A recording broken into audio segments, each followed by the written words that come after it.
Have you ever wondered why the ones who rise at dawn, race to catch the train, sweat through long hours, and return home exhausted are often the ones who earn the least?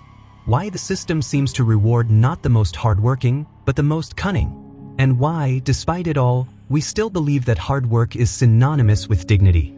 From childhood, we're told the same old tune: work hard, be obedient, do your part, and eventually things will turn out well. We're taught that effort is a virtue, that sacrifice is noble, and that the rewards will come, so long as we don't give up. But the reality around us sings a different song. We see it in the dim eyes of the laborer hauling boxes for a wage that barely sustains life. In the bent back of the woman who cleans shiny office floors, whose name no one knows. In the weary soul of the young man jumping from job to job as his dreams slowly turn to dust. We see it. We live it. We stay silent. Because admitting it would mean facing an uncomfortable truth. The system isn't designed to reward effort. Nietzsche understood this with brutal clarity. He saw the morality of his time as a trap disguised as virtue. He didn't hesitate to expose the big lie. The glorification of work is a form of domestication, an effective strategy to keep the masses busy, distracted, submissive, and compliant. Instead of raising our heads to question the meaning of it all, we learn to lower them even further, to grit our teeth, to tell ourselves it will all be worth it one day. But that day, for most, never comes. Or if it does, it comes too late. When youth is gone, when health is gone, when the spirit is too tired to enjoy it. The problem isn't work itself. To create, to build, to contribute, these can all bring deep meaning. What Nietzsche criticizes isn't human action, but the mental slavery hidden behind the morality of sacrifice. When we work not by choice but by necessity, not for growth, but for survival, not for freedom, but out of fear, then work stops ennobling us and starts to degrade us. And what about those who earn more by working less? Are they more valuable? Not necessarily. They're simply more skilled at playing the game. They've realized it's not about how much you do, but how well you get others to do it for you. They've learned that wealth doesn't come from physical effort, but from strategic thinking, from risk, from boldness. Not because it's fair, but because that's how the machine works. While some break their backs, others move the pieces. But this isn't just about economics. There's something deeper, something existential. Nietzsche knew this. What's truly at stake is the possibility of becoming ourselves. Because the one chained to constant obligation, to unending duty, loses the space to ask, what do I want? What do I feel? What do I long for? There's no time for contemplation, no time for art, no time for free thought. Only time to produce, consume, sleep, repeat. And so, slowly the soul fades. This fading is silent. It makes no noise. It causes no scandal. It happens in subway lines, in endless work shifts, in the empty hallway conversations of office life. We become cogs that turn without thinking. And we convince ourselves it's the right thing, because we've been told so all our lives. But what if it's all backward? What if virtue doesn't lie in working more, but in freeing ourselves more? What if true merit isn't found in sacrifice, but in the ability to create our own life? Nietzsche proposed a radical figure, the overman, not as someone stronger or more powerful, but as someone who breaks away from slave morality and dares to live by their own will. He refuses to be tamed by imposed duty, guilt, or fear. He doesn't need to justify his existence by how many hours he works. He lives intensely, creatively, with an ethics born from within. At its core, he invites us to reclaim what we've lost, sovereignty over ourselves. Of course, this path isn't easy. Breaking with the morality of work means swimming against centuries of tradition. It means challenging the system that raised us, rewarded us, punished us. It means looking the idea straight in the eye that maybe we've lived a good part of our lives under a lie. And that hurts. Because hard work also gives us identity. It makes us feel useful. It gives us belonging. To question it is like losing the ground beneath our feet. There are moments when doubt creeps in the middle of exhaustion or emptiness, or the frustration of knowing that despite all your effort, nothing changes. The promotion doesn't come. The debt keeps growing. Life becomes a struggle to survive. And then, if only for a second, we ask ourselves, was this it? Was this what life was supposed to be? That question is dangerous. Because once it's asked, there's no going back. You can't look at the world the same way. You can't swallow the story of redemptive sacrifice so easily. A suspicion begins to grow. And with it, a thirst for something more. for a sense of meaning that isn't measured in productivity, or performance, or obedience. Nietzsche doesn't offer comforting answers. He doesn't soothe us. He shakes us. He shouts for us to stop sleepwalking, to stop working like mules for empty rewards, to begin living like artists, not employees of fate. He reminds us that we're here for something more than schedules, bills, and endurance. We're here to affirm life, not just survive it. Maybe, then, the real question isn't why those who work more earn less. Maybe the more urgent question is, how much of ourselves are we willing to lose to keep believing that's fair? How much more time will we give away without asking if it's worth it? When was the last time we worked out of love, not fear? This is not a call to laziness, nor an apology for empty idleness. It's an invitation to rethink everything. To look the structure in the eye, the one that tells us non-stop work is the only way to deserve the world. To disobey, if necessary. To imagine other ways of living where value isn't measured by how exhausted we are, but by how awake we are. Because maybe, just maybe, the kind of work that truly dignifies us isn't the one that breaks our backs, but the one that forces us to look inward, to break chains, to reinvent ourselves. That kind of work doesn't always pay well, but it changes lives. Starting with our own. The machinery of the work ethic doesn't need whips or iron chains. It feeds on ideas, beliefs repeated to exhaustion until they harden into unquestionable truths. The most powerful of them all, that we're only valuable if we produce. Not if we love. Not if we create. Not if we dream. Only if we produce. And if we don't do it efficiently, with sacrifice, with obedience, then we become disposable. Who decided that? When did work stop being a part of life and become its only measure? Maybe it was when we allowed usefulness to triumph over meaning. When we were convinced that our hours must be productive, that our bodies must serve, that our minds must stay constantly busy. A life without pause, without reflection, without room for wonder. A life lived as an endless chore. Nietzsche saw it as a modern form of slavery. Not with chains, but with clocks. Not with physical punishments, but with guilt. He made us look into the face of the God we call duty and asked whether we were truly alive, or just serving a sentence disguised as virtue. And the most unsettling part? Many defend that sentence with pride. They brag about never stopping, about sleeping little, about never having time for themselves, as if exhaustion were a medal, not a warning sign. It's a perverse system that rewards submission and punishes rebellion. If someone dares to say they don't want to live just to work, that they refuse to mortgage their soul for a paycheck, that they're looking for another way of being in the world, they're labeled lazy, a dreamer, irresponsible. But if someone destroys themselves with 14-hour days, sacrifices their health, their family, their time, then they're admired. Suffering becomes status. And no one stops to ask whether all that effort makes sense, whether it leads anywhere, whether it builds a life truly worth living. Maybe that's why those who work the hardest often earn the least. Not because they're worth less. Not because they're less capable. But because the system needs them to believe that hard work is the only path to redemption. That the more they work, the more worthy they become. That if they don't succeed, it's their fault. The structure itself is never questioned. The logic is never examined. The blame falls on the individual. That's how the lie sustains itself. Meanwhile, those who've learned to move outside that logic, those who inherit, speculate, manipulate, exploit, or simply know how to play the game, earn more. Not because they work more, but because they understand the rules. They observe them, then bend them to their advantage. They're the invisible masters of other people's time. They live off the labor of others, but they don't labor themselves. And the worst part is, many of them truly believe they deserve it. That their success is proof of their superiority. But Nietzsche would say it plainly, many of them are not noble in spirit, but beneficiaries of a sick system that rewards cunning over authenticity. None of this would matter if it were just a political analysis. But it's also a spiritual wound. Because living with the belief that constant sacrifice is the only path to fulfillment eventually breaks us inside. We become enemies of our own desires. We learn to distrust pleasure, slowness, joy without reason. We feel guilty for resting, for saying no, for taking a day just to exist. And that guilt is the clearest sign that we're no longer free. Truly free. Not to do whatever we want without consequence, but to consciously choose the kind of life we want to build. What good is political freedom if we're chained to the idea that we're worthless without a job that consumes us? Nietzsche challenges us with a task harder than any job. to become who we are. And for that, we must learn to disobey. Not with anger, but with clarity. Not with violence, but with resolve. Disobey the voice that says we only have the right to exist if we produce.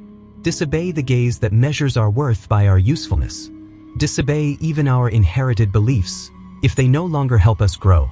But it's not easy, because there's fear. Fear of falling, of losing, of not fitting in. Fear of disappointing others, of failing, of being alone. The work ethic also rests on that fear, the fear of not being enough. It disguises itself as discipline, but it's really control. It presents itself as responsibility, but often it's just fear of facing the emptiness of not knowing who we are when we're not busy. Yet that's where possibility lies. In that emptiness. In the uncomfortable silence that appears when we finally stop running. When we pause and face the question we most fear. What do I really want? What makes me feel alive? What meaning does my existence have beyond the tasks I complete? At first, we might not know how to answer. That's normal. We've been taught to avoid those questions, not to dwell in them. But if we have the courage to stay there, something begins to awaken. Not certainty, but a spark. Not a final answer, but a direction. And then, maybe, we start to see that work can be more than survival. It can be expression, creation, a dance. But only if we choose it. Only if it comes from a deep inner will, not from imposed obligation. That's the true revolution Nietzsche proposes, to reclaim the will. Not the will to obey, but the will to create. Not the will to serve, but to affirm life with all its contradictions. And that means changing not only what we do, but where we do it from. Changing the meaning, not just the pace. Maybe not all of us can quit our jobs right now. Maybe many will still need to survive within a system we didn't choose. But even there, even in the middle of routine, we can begin to resist from within. With every thought that refuses to give in. With every gesture of authenticity. With every moment we choose to live with presence, even if brief. That small, daily act of rebellion is an act of dignity.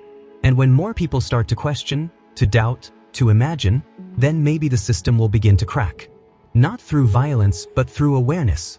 Because what holds it up isn't the power of the few, but the blind faith of the many. And that faith begins to weaken when truth seeps through, even silently, even in a tired look that dares, for the first time, to say, no more. Because in the end, the great lie isn't that work ennobles us. The great lie is that there's no other way to live. Nietzsche knew this, and that's why he made people so uncomfortable. Because he gave words to what many sense but few dare to face, that life is not about earning the right to exist, but about learning to live it, with courage. And maybe, when we truly understand that, we'll begin to create a new kind of morality. Not one of blind sacrifice, but of chosen meaning. Not one of resigned obedience, but of quiet courage. A morality that doesn't reward how much we endure, but how much we awaken. One that doesn't ask how many hours we work today, but how much life we put into those hours. Perhaps now, after everything that's been said, one essential question still lingers in the air. What if it was never about working more, or earning more, but about living more truthfully? It's not a question with an easy answer. It's a question that unsettles us, that slips into our routines, plants itself right in the middle of our days, and forces us to pause.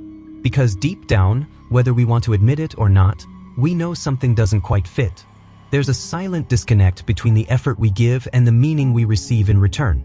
We've been taught that questioning this is an act of ingratitude, that we should be thankful just to have a job, to have a schedule, to have a boss who demands things of us, and a system that rewards us with just enough to survive. But Nietzsche, and life itself, whisper something else, that gratitude should never be an excuse for abandoning ourselves. That there is a deeper, more honest form of gratitude, the kind that begins when we stop living on autopilot and start taking care of who we are. And taking care of who we are means asking if our time is being used to bring us closer to what we love, or if we're simply mortgaging it out of fear. Fear of not having enough. Fear of not belonging. Fear of not being accepted. Fear of falling into uncertainty. But uncertainty isn't the enemy. The real enemy is a life without questions. A life that repeats itself like a hollow echo, with no direction, no spark. For too long, we've been sold the idea that hard work alone leads to dignity. That the more we strive, the more we're worth. But dignity should never depend on our ability to produce. It should be rooted in our very existence, in our inalienable right to live a life of meaning. And that meaning isn't measured by how many tasks we complete or how much we earn by the end of the month. It's measured by what remains within us when all of that disappears. Imagine for a moment that everything external fades away. The title, the job, the uniform, the schedule, the paycheck. Who are you when there's no role left to play? Who remains when no one's watching?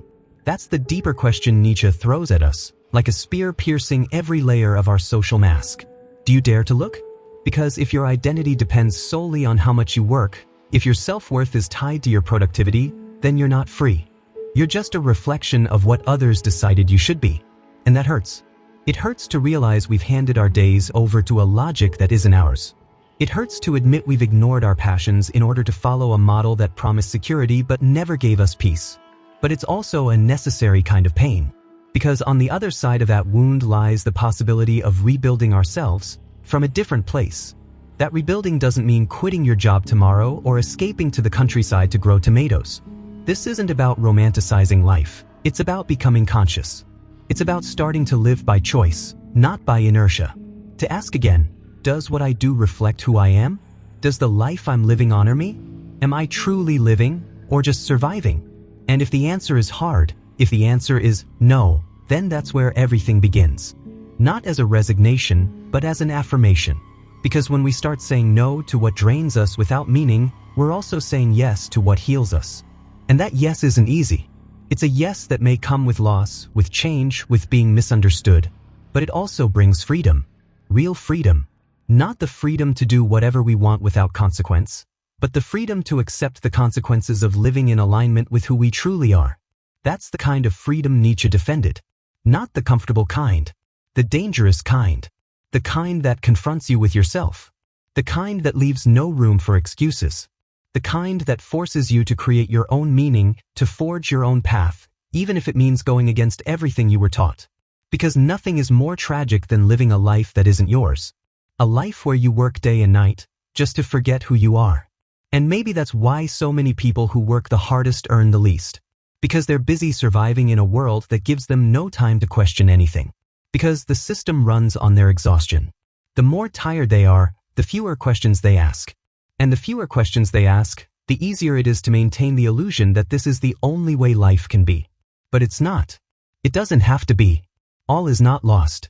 There's still space for clarity, for courage, for quiet transformation. Every time someone chooses to do their work with love instead of obligation, they are resisting. Every time someone says, I don't want to live like this, and starts looking for another way, they are planting something new. Every time someone dares to rest without guilt, to say enough, without fear, they are breaking a chain. We may not all see the full change. We might not get to live in a society where work serves life, instead of the other way around. But we can be the beginning. We can be the murmur that grows, the seed that takes root, the uncomfortable silence that makes people think. We can be, as Nietzsche said, those who choose to affirm themselves instead of submitting. Those who choose life, even if it's hard, even if it hurts, even if it's scary. And that's no small thing.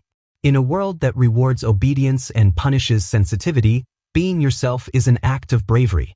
Refusing to reduce life to labor is an act of love. Love for what we could become if we stopped believing that we only matter when we're producing. Love for the days we haven't lived yet, for the dreams still waiting, for the possibility of a more livable present. So no, it's not just about money. It's not just about unfair wages or unequal systems. It's about the soul. About what we leave behind every time we accept a life that doesn't reflect us. And also about what we can reclaim if we decide, even slowly, to take back the wheel. Not everyone can do it all at once. Some are too wounded, too tired. But not being able to do it today doesn't mean they can't tomorrow. And if you can, if even with a small gesture, a single decision, one small change, you can begin something bigger. Because, as Nietzsche said, real power belongs to those who have the courage to reinvent themselves. Not once, but 1,000 times if needed. Until life once again has a human face, and not just the face of a ticking clock. And then maybe we'll realize, we're not here to work ourselves to death.